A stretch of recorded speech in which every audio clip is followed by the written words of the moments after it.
आयुष्याचा समतोल हा त्यालाच राखता येतो ज्याने आयुष्य तडजोड आणि कसरतीच्या जीवावर उभं केलेलं असतं. राग आल्यावर तो व्यक्त करणं जितकं सोपं असतं, त्याहूनही कितीतरी कठीण असतं ते म्हणजे शांत राहून त्यावर संयम ठेवणे. आणि संयम ठेवणे ज्याला कळलं त्याला जगण्याचा खरा अर्थ समजला. कोणी कितीही चिडवण्याचा प्रयत्न केला तरी त्याला प्रतिसाद न देता संयम राखणे हेच शौर्याचे लक्षण आहे. आरसा कधीही तुम्हाला खोटे बोलू देणार नाही.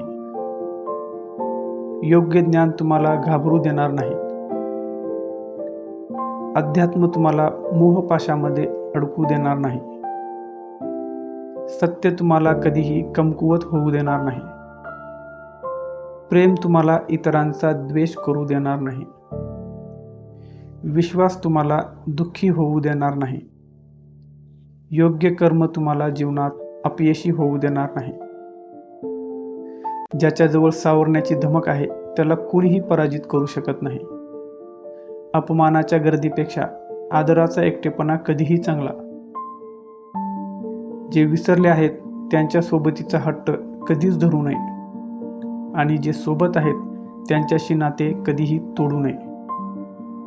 आपण संघर्ष करतोय याचा अर्थ आपण हरतोय असा होत नाही.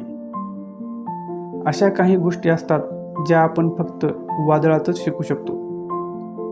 सूर्यप्रकाश आणि शांतता नेहमीच वादळ संपल्यावरच परत येतात. आनंदाने जगायचे असेल तर दोनच गोष्टी विसरा. तुम्ही इतरांसाठी काय चांगलं केले ते आणि इतरांनी तुमच्यासाठी जे वाईट केले ते. योग्य निर्णय घ्यायला जो अनुभव लागतो तो बरेचदा चुकीच्या निर्णयामधूनच मिळतो. सोपं असतं परिस्थिती हाताळणं, अवघड असतं ते मनस्थिती सांभाळणं. पण ज्याला मनस्थिती सांभाळायला जमतं त्याचं मन कुठल्याही परिस्थितीत रमतं. सशक्त मन तक्रार न करता दुःख सहन करतं, तर कमकुवत मन दुःख सहन न करता तक्रार करतं. आपले योग्य विचार आणि व्यवहार ही आपल्या मनाच्या बागेतील अशी फुलं आहेत जे आपल्या पूर्ण व्यक्तिमत्वाला सदैव सुगंधित करत असतात. प्रेम आणि रागाची पण वेगळीच गंमत आहे. राग लगेच दिसून येतो, पण प्रेमाचं तसं नसतं. कितीही केलं तरी सहसा कोणाला दिसत नसतं.